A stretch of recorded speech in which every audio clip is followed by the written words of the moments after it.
Joan, get me a Snapple.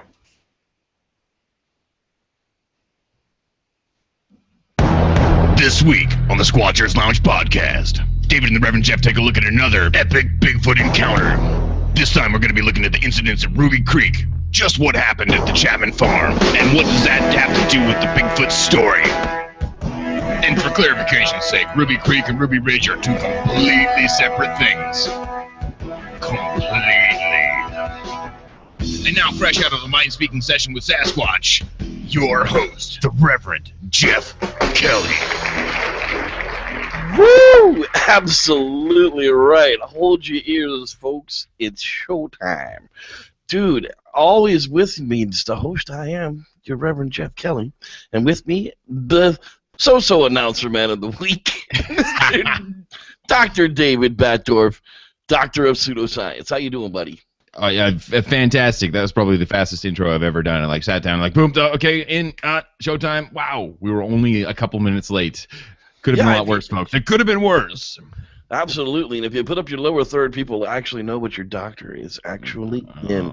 But anyway, folks, we got some really cool stuff going on this week. That's right, as you heard in the intro, we're talking about Ruby Creek. What happened at the Chapman farm? Oh my God, there's a Sasquatch coming, there's a Sasquatch coming. Oh, they're coming to get you, that's right. But first up, as always, like we do every single week, we talk about the news first thing off. So, man, these are some creepy things coming across my desk today. 3,000 goldfish swimming amongst the Colorado Lake? Really? 3,000 goldfish? How do we get 3,000 goldfish in a lake? Now, I'm sure our doctor of pseudoscience will be able to tell us how that happens. Now, give us a little bit of idea how we get 3,000 goldfish swimming in a lake, David. Sweet love, making sweet love. That's right. So yeah, they're an Asian species of fish. They are invasive. They don't come from America.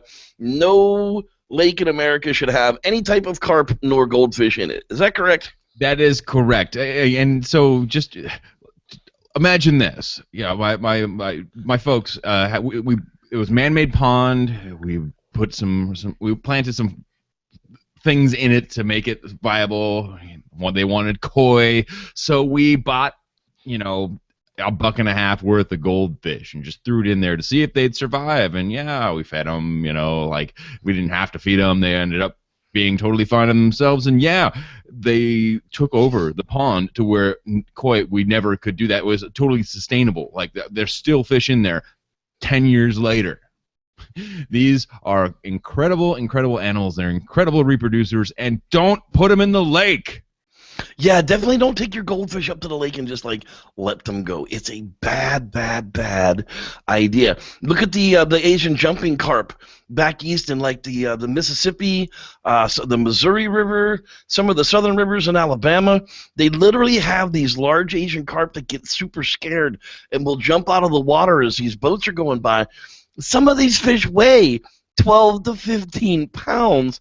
These guys have fences on the front of their boats and wear helmets to keep from getting knocked out from the type of invasive species of the carp down there. It's Crank up the throttle and get hit in the face with a 12-pound fish will break your nose. That's there's a bounty on those things. There's they can't catch enough of them because they breed so well, and they breed in the summertime. The summertime warm water is what breeds. So around here in California, good grief, they would breed all summer long. That's how you can go from a handful of fish to 3,000. So just don't do it. Next up, Phil. Unexplained Universe, Episode 1. Well done. Well done, my friend. The strange death of Eliza Lamb and Chicago's Gitmo. Our friend Phil from Para Breakdown has gone off on a new expedition called Unexplained Universe, and you can actually catch them on their Facebook page at facebook.com/Unexplained Universe as well. Dude, have you seen the episode yet? I've been at work all day. It just went up. I was like, ooh, I checked that. I have not had a chance to check that, unfortunately, but I will. It's going to be amazing. Yeah. I haven't even watched. I'm sure we'll maybe get into that. I haven't even watched the episode I just did with Chris on the Freudian slip that posted today. Exactly. See how I did. I don't remember that at all. Well, check it out at youtube.com/parabreakdown. Pardon me, I got a frog in my throat that I got to get rid of. Next up, we got to check this out. Dude, a bobcat shark fishing. Really? I mean, it's a very strange-looking bobcat if you look at it, but I can't really figure out. So apparently the photographer's out on the beach, and he's just chilling, and out comes this bobcat, goes out into the surf, grabs himself a shark, and if you look, he's got it upside down to get it into that toxic shock, and he's dragging it out of the ocean. How hungry does that bobcat have to be to do something like this? Really, really hungry, but like looking at it, I'm like, a bobcat? I mean, it looks like a broken-tailed cougar is what it really looks like. But I mean, even if it's a cougar coming down and shark fishing, dude, it's like, how would it know to turn it upside down? Practice. That's a lot of learning. Yeah. Here, look, we just figured out tonic immobility like 10 years ago. Summer. Yeah, last summer we perfected it, Yeah, like, So apparently this, light years ahead of us is this, it doesn't look exactly like a bob. It doesn't look like a bobcat at all, actually. I know the more I look at it, the more I'm like, that's a larger cat, and it's okay. This isn't Florida. No, this is definitely. I don't know what this is, dude. This is Vero Beach, Florida. Yeah, I mean that could be a Florida panther, and the tail is just swept over to the side so we don't see it. I mean that is very possible down there because that's where all the panthers are actually concentrated in the southern part of the state. The northern part of the state doesn't actually have very many of them. So I mean it very well could be a Florida panther shark fishing, dude. That's a pro right there. But when I saw this come across my desk, I thought it was fantastic. That's awesome, and we do know, like I tell you, I see the YouTube footage of them swimming in the in the sound up here all the time. So they do go into the water, and if there's food to be had, they're gonna have it. Shark fishing, Vero Beach, Florida cougars. That's all you're gonna look. Dude. Okay, so what's up with Dr. Sykes? All of a sudden now, his book has some new title about proof of ancient ape men still living in through now. And, now he's talking about Xana as though some giant ape woman slipped through the portal. I mean, is she a Yeti? Isn't she a Yeti? Is this all just hype ahead of his book or what? But who had enormous strength and could outrun a horse was not human, according to DNA. Appeared to be half human, half ape. Could have been fabled Yeti. Witnesses described the 6'6" tall woman discovered in the Caucasus Mountains between Georgia and Russia as having all the characteristics of a wild animal and covered in thick auburn hair. Her resemblances of that of the wild beast. The most frightening feature was of her expression was a pure animal. One Russian zoologist wrote in 1996. I wonder if that was old Ivan. Could be. I got to tell you, of all the hype that's coming out with this, is also coming along with a big smack in reputation.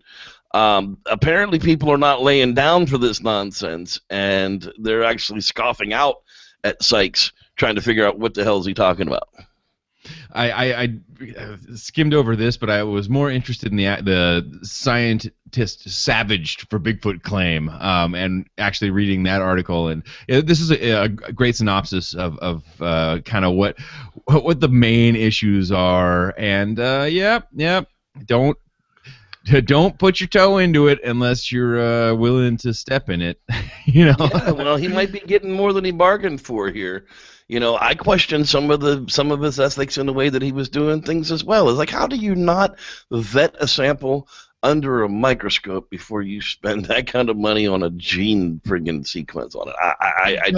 It was a television series, and he probably had so little to do with it other than FaceTime, except the book. Where does the book come in? I have not read the book. I mean, that's so I can't. No, the book's not out yet. It's not even released until May in the UK. We haven't even seen an American release date for this thing yet. So it's just. So here's. I mean, I'm not going to defend anybody because I don't know, but this is all a bunch of slandery based on a television series that Dr. Sykes probably had not a whole lot to do with. The fact that there's some name changes, probably the publisher is saying, no, let's go with something a little bit more exciting to sell your book, blah, blah, blah, blah, blah. And then it comes out and it says exactly everything that we've heard before. And they're like, oh, well, that wasn't anything new. That wasn't kind of weird.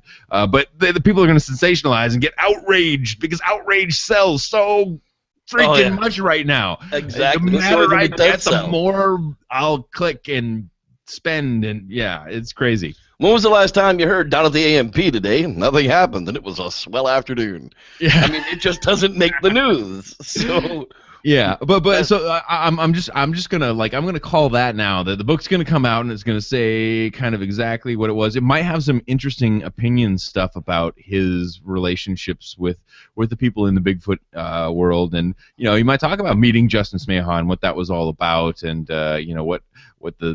what they found and what they didn't find, and maybe who knows, maybe he'll slander the BBC. But it's interesting that these people are saying, did they slip through a portal, blah blah blah blah blah, because where does that come from?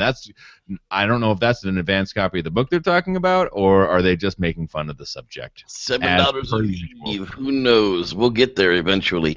When we will have to do a full-on book review, Jeffrey. Oh yes, that we will. We'll have a whole night of that information. Dude, did you see the Olympic the Olympic Project's release of this bobcat footage, dude? That, ladies and gentlemen, is a bobcat. That is a fabulous catch right there. I mean, that is just good That is stuff. actually a good, large, healthy bobcat in the Pacific Northwest, and I love to see stuff like that. It's great. It's great. I mean, it's just one of those things when they catch it, you got to share it, and Derek's definitely been doing a whole lot more of that, so we appreciate it. Our friends up there at the Olympic Project. Check them out at theolympicproject.com. So I'm sitting here in my news feed, and all of a sudden this little article pops up, Idaho State Journal. And, they were kind of critical of the whole Falcon Project deal. Well, now all of a sudden they're really happy that survivor man Les Strauss is coming to Idaho State University to share evidence of the existence of a Sasquatch or Bigfoot with ISU professor Jeff Meldrum who says himself that he's going to be there, but he's not presenting. That if you click that little play button right there, it would tell you that he's not presenting at all. Which again is interesting that they say, oh, presenting with. No, he will be presenting within audience, Dr. Jeff Meldrum. But it's kind of interesting that they're doing this. I would assume Les Stroud would come in and he could teach you a lot about bushcraft and survival, but about Bigfoot. Well, he's had his encounters that he's shared, and he's talked a lot with. He's already filmed Bigfoot Survivor Man episodes this year. I'm pretty sure they're already done. So maybe he's got something from that tour. I don't know, but I guess we'll have to wait and find out as usual. Hurry up, wait. Yeah, well, I think it's interesting that Idaho State University has been so critical of Dr. Meldrum as of late, and then all of a sudden, Les Stroud, the survivor man, let's not take anything away from Les Stroud. He is we can make fun of Bear Grylls all we want, but Les Stroud knows his stuff, right? Hey, he's still an entertainer. But he is an entertainer. He's still a heck of a woodsman, and I'd still like to go squatching with him. So absolutely, that says a lot. Yeah, but to have them be more excited about Les Stroud coming than their own Bigfoot in-house Bigfoot expert is like. Interesting. Yeah, we've all heard that crap from Meldrum. Let's hear it from somebody else for a while. So, we'll keep you guys updated in that as it comes along. Now, this one, archaeology.org. If it's a .org, it must be true, right? Hey, dates obtained for Italy's Altamira man. This is the coral dude who's locked into coral. All of the only thing showed is his face and part of his shoulder. Well, they were finally able to get some carbon dating on this dude, and sometime between 200,000 and 40,000 years ago. That's where it's basically coming out. Anywhere could be back as far as 200,000. Yeah, so 200,000 to 40,000 years ago is when they're saying that Neanderthal lived in this area. Right. What they're actually looking at is one of the stalactites formed. It's not actually coral. It's like basically it's just mineral stalactite, and they can actually date that. I mean, it's covering him. It's like everywhere, but somewhere between 172 and 130,000 years ago is where these formations came into play. They're all around him. That means that it's within this window. Pretty much for sure, right? Which is interesting because we can take that DNA and rather than putting it against the quote genetic clock that we know has problems, we can put it against a window and see if the genetic clock fits that window. And I hope that that's something that comes out in the near future. Is like, hey, we were right on, or hey, we were way off. But we know when these like limestone stalactites were formed in this cave. And this guy was obviously he was right there. Yep, right there, and he's been there a very, very long time. So that'll be another interesting one to see and follow along with. Now, it'll also show, like, most of the Neanderthal DNA that we have is after the proposed admixtures with modern Homo sapiens. So this will be interesting to see what kind of data they can actually get out of this specimen, because this is prior to any potential admixture. Well, and it's in Italy. I mean, that makes a whole lot of difference. The placement of the Neanderthal people themselves as well, to a certain degree. They never thought they wandered even that far. So, that was the first big, strike find in that particular man. Now they're dating it that they've been there for a long time. Yeah. And then by the time they actually get around to properly dating this specimen, they realize that they're all the way into Turkey and all over there. It's great. So it's a great find. They're still studying it, but they can't take it out of this. They can't take it out of the rock. They can't do anything with it. It'll destroy it. So it'll disintegrate. They're taking samples directly out of this stone cave, and this guy is basically like always going to be there, and that's pretty freaking cool. They need a glass case him in there so he doesn't have anything happen to him later. Dude, so this next thing came across my desk, and people are all like, oh, that's so cute and everything. It's this little monkey, right? And they're little chimpanzees, and they're playing in the dirt and the grass, and all of a sudden one of them pushes the other one into the water, and they're like, oh, that's so funny. No, she's freaking out because chimps don't swim. Yeah. Okay, this wasn't fun and games. This was like, he was trying to murder his little brother, bro. Yeah, you see, like, the entire family comes in like, oh my god, but they're not going to go in the water. Yeah, no, they're not going to go in the water after. He better hope he can grab from the edge, because this was straight up murder, man. This was not funny. This was not a funny video at all. So get a grip out there, people. Well, we're going to be rolling into the very end of our news tonight, and here's the thing that we got to really talk about, man. The hobbits got Plutoed. Talk to me about that, man. I do love that quote, like, the hobbits just got Plutoed. Well, so this is coming out of, like so many things, misrepresented quotes is what I'm going to call this.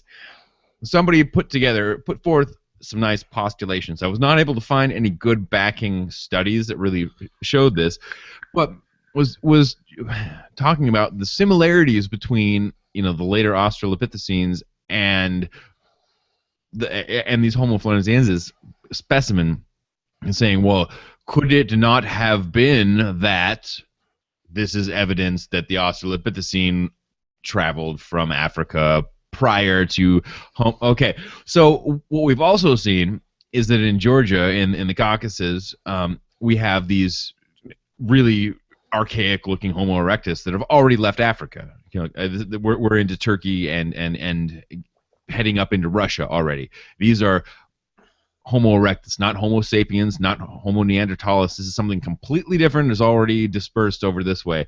We find them over, in East Asia, and to find them down south and being slightly diminutive is so natural. Like, it just drives me crazy that this makes, like, poo-poo on you, Discovery Channel. Like, this is like to just let somebody's quote get out there. It's like the person who said that they wanted to find a brave and willing person to clone a Neanderthal. Like, they were just saying that they could, and here's how they would do it, and it would take a very brave individual, and would have to find somebody who's willing to do this. And then they ran with it, and all of a sudden, like, it was a huge debate. Crazy. It was a misinterpretation of what the person was saying. I think that that's what we have here. We have a very a big wait just 1 minute, here's another scenario, and now we have to parse against this. Well, we can't. We've tried. We haven't yet made that become an Australopithecine species. It would be more likely that it was a weirdly, like, I don't know. It's not. It is. Yeah. It would be more likely that it was a pungent species of ape that was not related to the genus Homo at all, than it would be like to have it be an Australopithecine. That would be more fantastical. So I just want to like hold on 1 minute right there, because what this guy's saying, and while it makes sense and it's a logic-based statement, it's a logic-based question. It's not even a statement. Logic-based question. It sounds legit, but it's just that. It's a question. The legitimate science has shown us that it's probably an offshoot of Homo erectus, early East Asian Homo erectus that were already in that 3.5 to 4 foot stature, went down to 3 to 3.5 foot stature. That's not a huge. I mean, that's 6 inches. I'm 6 inches taller than a lot of my coworkers. Like 6 inches taller than me. Yeah. So this is something that happens, and it can happen quickly. And then with island dwarfism, this happens a lot. I am myself probably 6 inches taller than most of the people that live in the area that these guys are found. It just happens that they're very small. So they're not related to modern Homo sapiens directly, but indirectly through like an archaic Homo erectus from East Asia. Makes so much more sense than taking it back to something like Lucy. Yeah, like Lucy, like Ardipithecus and Australopithecus, that we don't have any real good out of Africa fossils. It's possible. It's just not probable. Yeah, it's possible that Bigfoot is Gigantopithecus too. Like, you put a good logic-based question together. Well, if then, could it not be that this? Sure, it could. Yeah, but you can't build a model of it. So why is Discovery News sharing this with us as if it were some sort of news? Because it's a slow week, apparently. Yeah, apparently, Easter's a tough thing. There's not a lot on TV to watch either. There's no news shows. End rant. Sorry. It's okay. And the last part of the news, dude, I'm excited about this one. Fangoria's got the exclusive trailer for John Portamona's Valley of the Sasquatch. That's right. Our buddy Doug Hudson of Clone FX, KLONEFX.com, is the creator of the Bigfoots in this particular movie, and him and his entire family were on set working with the special effects on this particular thing. And I gotta tell you, dude, the trailer is creepy. Oh, I mean, look, I love Bigfoot movies, and I love it when Bigfoot's the good guy, when he kills all the humans. Yeah, I checked this out. I am not often, like, I always think that, I'm not a huge like hacker slasher film buff. Yeah, I enjoy them on an occasion. I mean, I'm not a huge like B movie Sasquatch buff, but this looks like it's going to be perfect. I don't think it's even going to be a B movie. I think we're looking at something that's going to be it's going to be scary. Sasquatch is not going to be cuddly, huggy.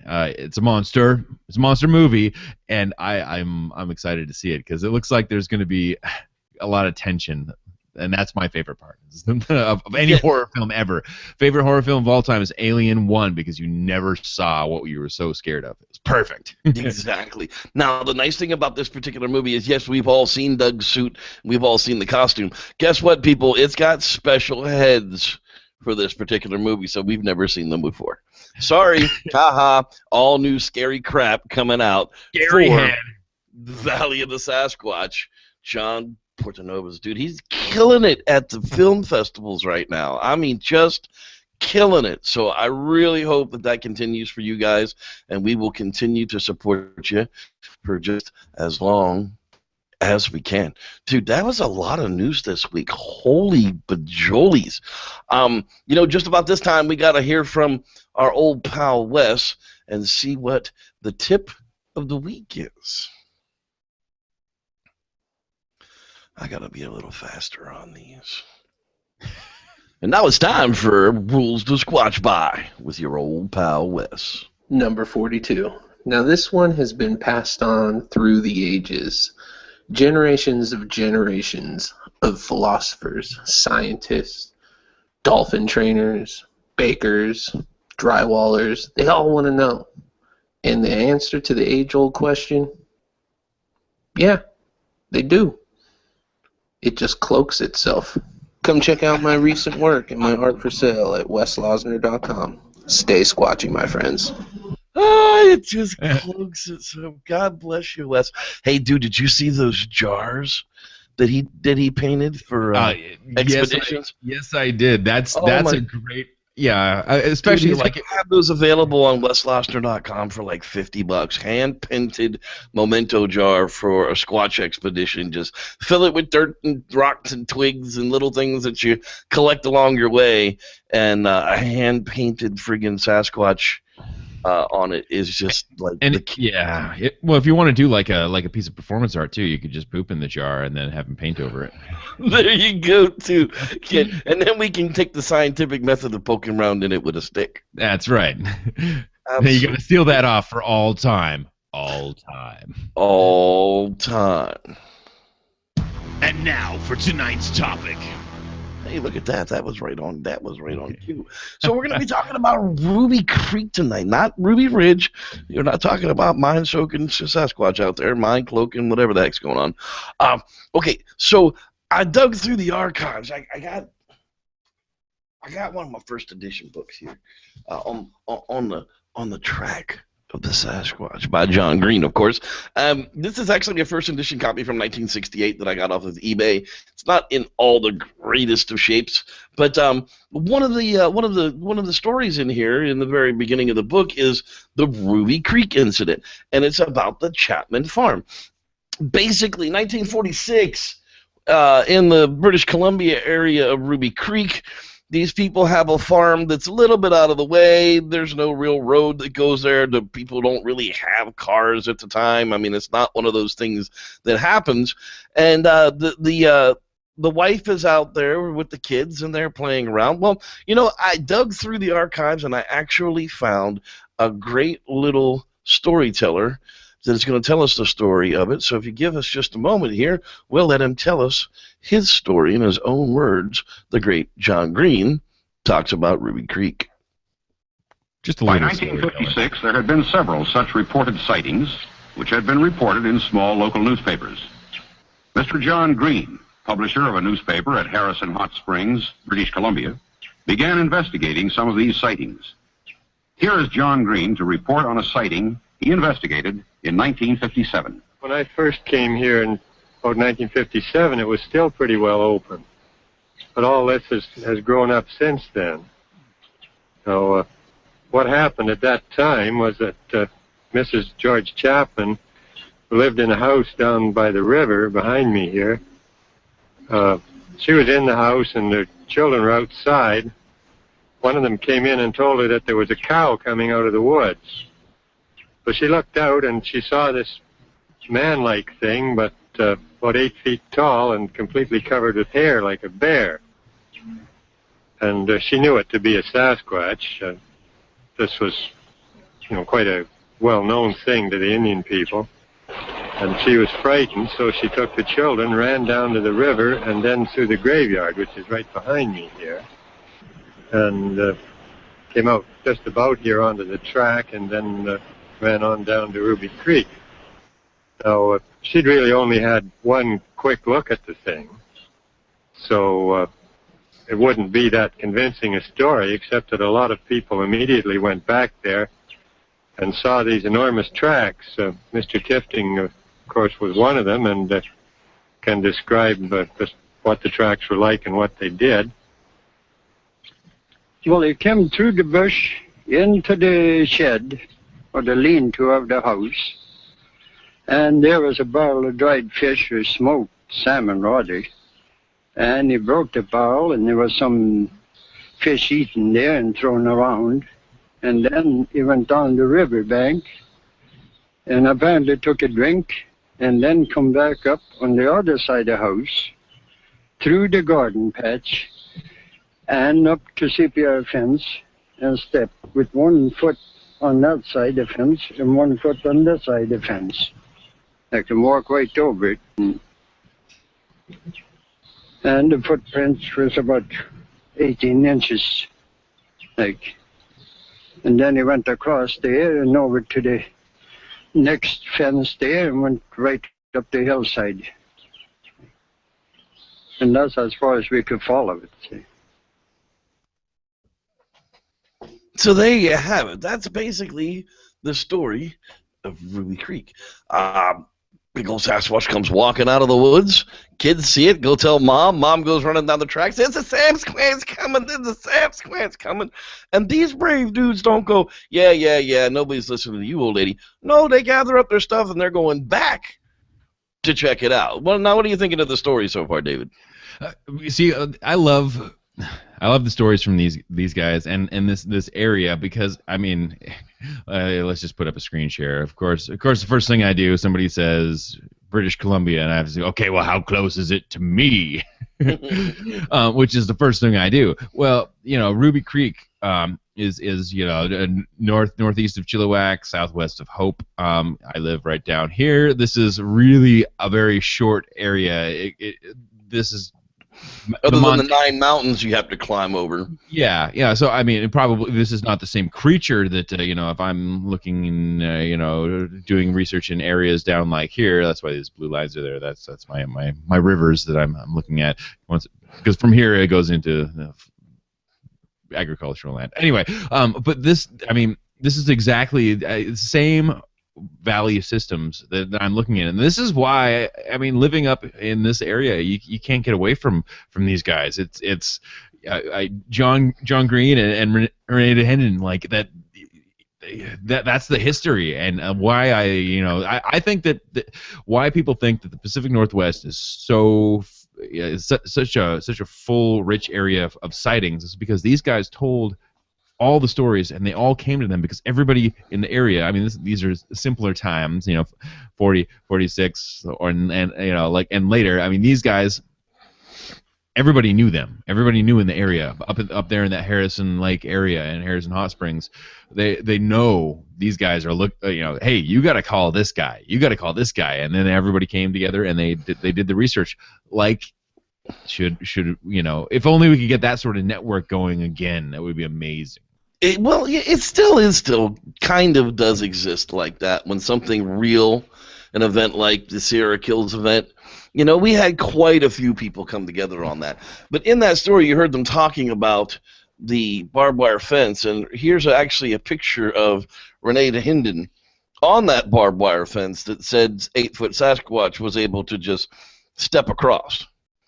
So, that in itself, Renee wasn't all that big of a man to begin with, but that's still a pretty high, barbed wire fence for a creature to just kind of step over. Now, whether they were hamming it up for the camera to make it seem as, what the event was, and they were researching it far years after the event.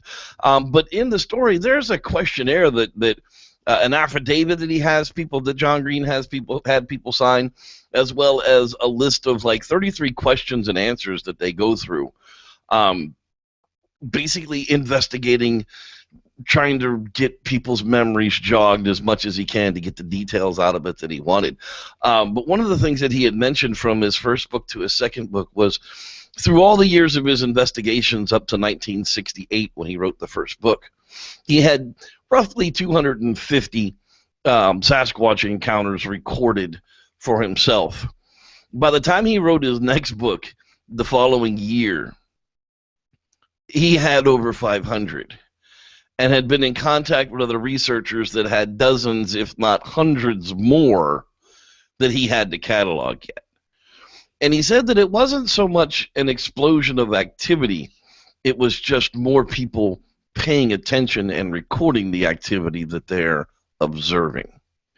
They knew where to take their information, right? And with that, we all know, comes some bunk information. But the great thing is, John Green used his expertise in journalism and knew how to ask questions, knew how to interview somebody. But the most important thing in an interview, and in my professional career, I interview people for employment and for promotions and other things like that. And it's very important that you ask everyone that you're considering at the time the same questions. You know, and it doesn't matter if you're hiring somebody or if you're trying to, you know, like commit it to a database. You have to ask everybody those same questions, and you have to have it on a sheet. Write it down. You might forget one. If there's 30 questions, you ask everybody every single time. My guess is it wasn't up in his head. He had a list, and he ran down it, and he asked and then wrote it as they answered. I mean, that's as simple as that. But making sure that you're consistent in the way that what information you're asking for, how you're asking for the information, asking the double questions that might prove or disprove in some cases, you know, where that's the most important thing you can do is ask the same question a different way and see if you get a different answer. You have to be careful because sometimes you're confusing people, but sometimes that just means that A, they don't know when they're trying to give you an answer, or B, they're being false with you. And that's really important to know how to ask the same question in two different ways, so people have to really think about the answer. Right. You know, that's one of the other things too, is this is also involving, you know, a lot of the native population. And the native population, as you heard them say in the story, you know, to the Indian, Sasquatch just is. It isn't a question of whether if it's out there or is that what I see. The question is the statement is it's a Sasquatch, because that's what it is. There is no question about it's a bear or a cow walking on a stick. No, it's a Sasquatch, because these people know what a Sasquatch is, and an 8-foot hair-covered hairy man walking down from the mountain is a Sasquatch. We've lost that somewhere. Not even, you know, you go to like Bluff Creek where the natives come down and they gather the berries all the time. They come to the creek to bathe. I mean, not bathe, but swim in the summertime when we were down there. Bathe was a bad word, sorry. You know, come down to enjoy the creek and everything else. They know what we're there for, but they're not coming over and offering up, hey, you know, last night we heard this, or hey, my brother was up here last week and saw that. They just kind of keep to themselves on it still, because they're not really sure what kind of a Sasquatch group we are. Are we the Ruby Creeks, or are we the Ruby Ridge? Yeah, there's that. Are you the? Are we there to hunt it? Or are we not there to hunt it? You know, we need a sample, or we need a specimen. You know, or so part of the problem with you know, the mythology and you know, basically to a point, and this is not anything that's like specific to Sasquatch, but like the deifying of these stories, it's easy to undeify like the mink, or to undeify coyote and whatnot, because, well, there they are. It's really difficult to deify the Sasquatch, because they're not just right there. You can't be like, oh, you know, that's just Sasquatch. No. So it becomes I don't know. It becomes a more important part of the story, and a more mythological part of the story. And not mythological meaning that it's not true, but mythological meaning that there's a more powerful third, deeper meaning in a lot of those stories than some of the others that are kind of a day in, day out kind of a thing. Right. Well, you know, as we're going through these epic Bigfoot encounters, you know, we started out with the Osman story, where he was picked up like a sack of potatoes and carried off to a family of Sasquatch, where he thought maybe they wanted him to breed with the young female that was there, and he escaped. And then we moved on to Ape Canyon, where the story of the miners who had shot at one were attacked in their cabin at night in retaliation and got all scared and ran off. And now to the Ruby Creek incident. It's like we're getting more believable as we come up in age. I mean, this is a totally believable story where a farm family off of the grid that lives by the river at the base of the mountain saw a Sasquatch come out of the mountain, probably wanted their salmon that they had salted and cured in their barrels, which is exactly what they talked about, getting knocked over and smashed around the place.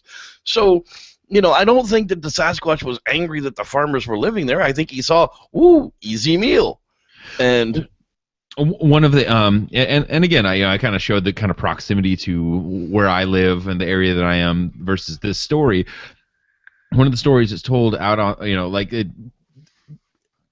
not contemporary, not new stories, but one of the you know, like the old stories are that that the Sasquatch would actually come often, and they would. So we weren't trading with Sasquatch as much as Sasquatch was trading with us. They would replace food with objects. They would come and they would steal smoked salmon, dried meats and other things like that, and replace them with sticks.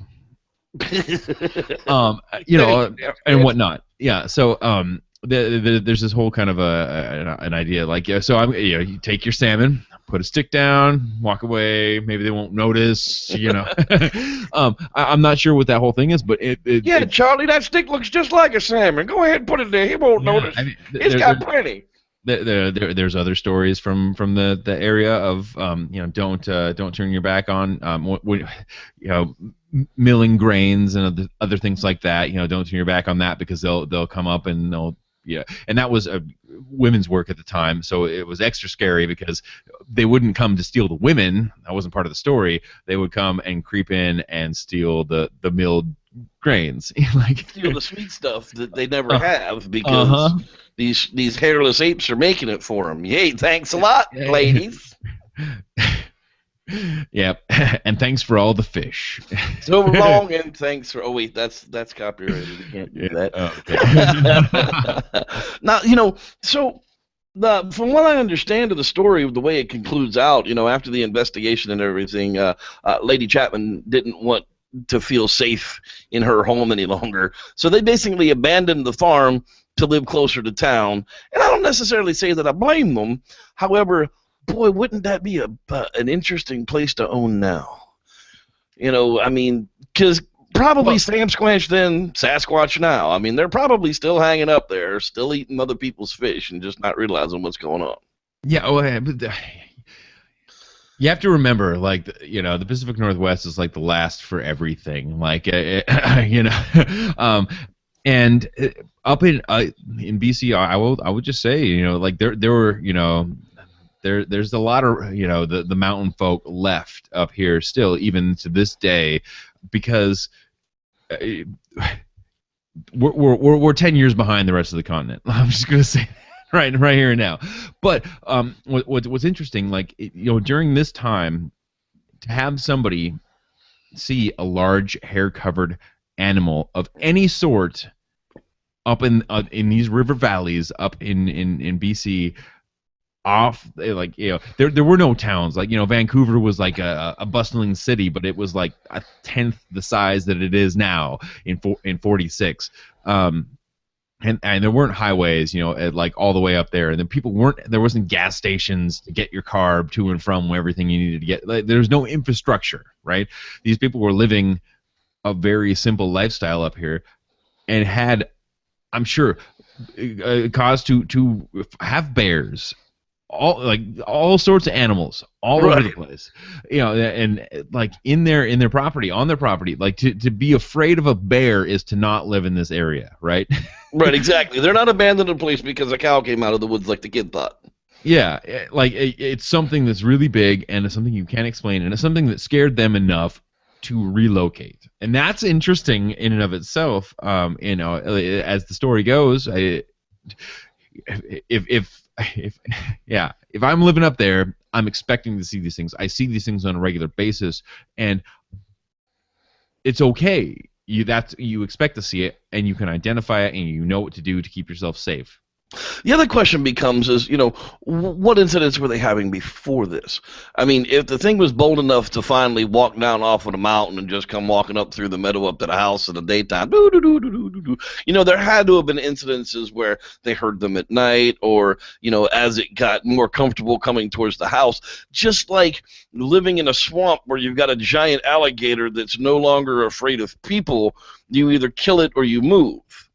I mean, those are the two choices at that point. Well, I don't think they had the real idea that they were going to be able to kill an 8-foot mythical monster man covered in hair. Well, especially if, again, you espouse, you deify this thing at the same time. In your knowledge of it could be a totally just a benign living being, but there's a lot of it's the devil. There's a mystical aspect. Well, it's not up there. It wasn't the devil. Actually, it's funny. I'm really excited to see this. I haven't seen the Les Stroud Bigfoot episode they just put out because it's from the kind of the same area. It would be coastal versus inland. But talking about the Bakwus and whatnot. The Bakwus or box or there's so many different ways of saying the same thing.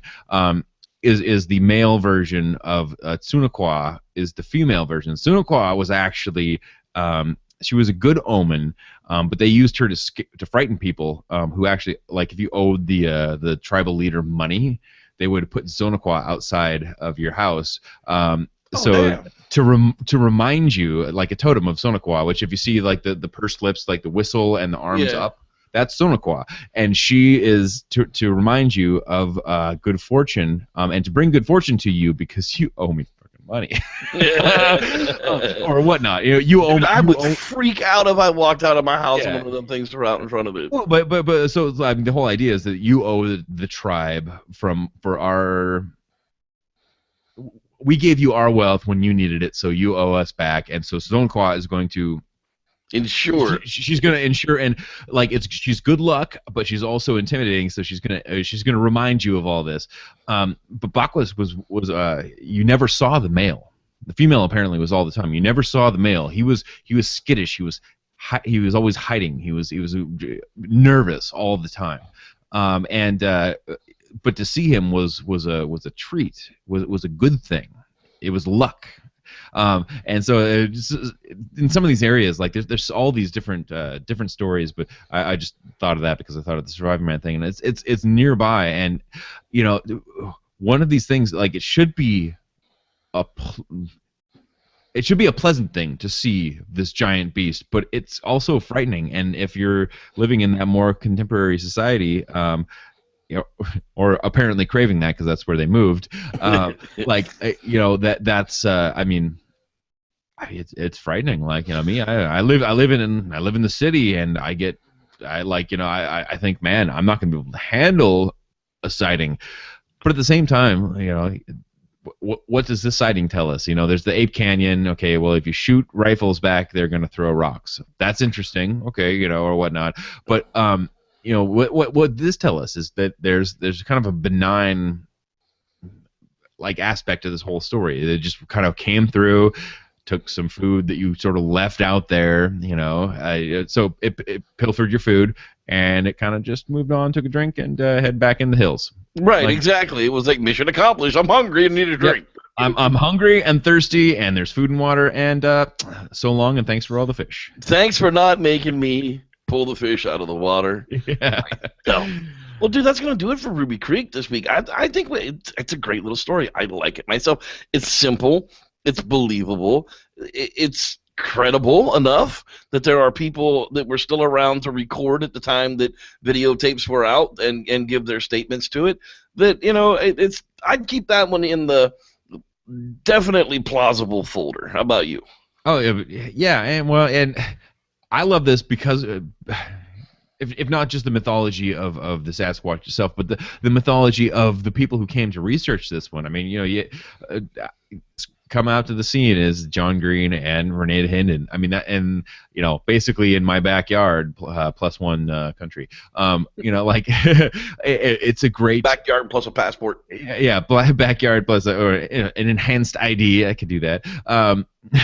Everything else is expired. I can't even go into Canada right now. It's like 20 minutes from here, and I can't even go into Canada. It's all expired. Anyway, you can go, but you won't get back. Yeah, no, they're not even gonna let me over.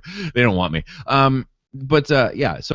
Really, it's right there. It's a great story. It involves like the big names. This is like when I started looking into this topic, and the more disheartened I get, even still, but I go back to these stories. It's like, man, this is my backyard. This is the lore. This is the deal. This is why I'm interested, and this is why it's important to me to continue to be interested and to look into these things. So that's it. It's right there. This story kind of embodies the whole thing. It sure does. Well, saying that, guess what, guys? It's time for a little bit more information.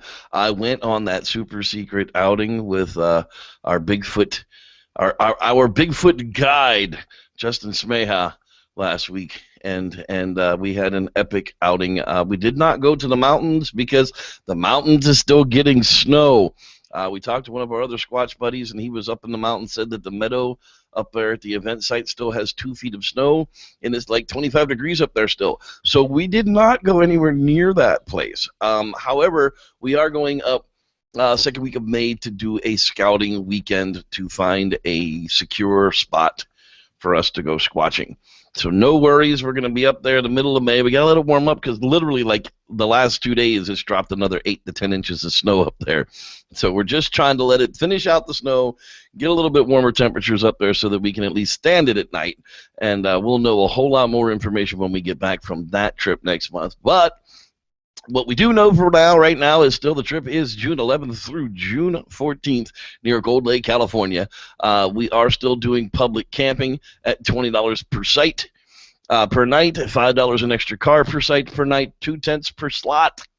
And if you want to get on board, it is sloungepodcast@gmail.com.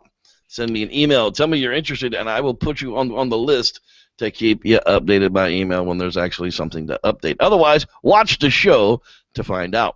Father David Batdorf, or I'm sorry, Dr. David Batdorf these days, pseudo-scientist, he's going to be on board with us, as well as our old pal Wes has confirmed he is coming in June. Hallelujah! Wes is on board.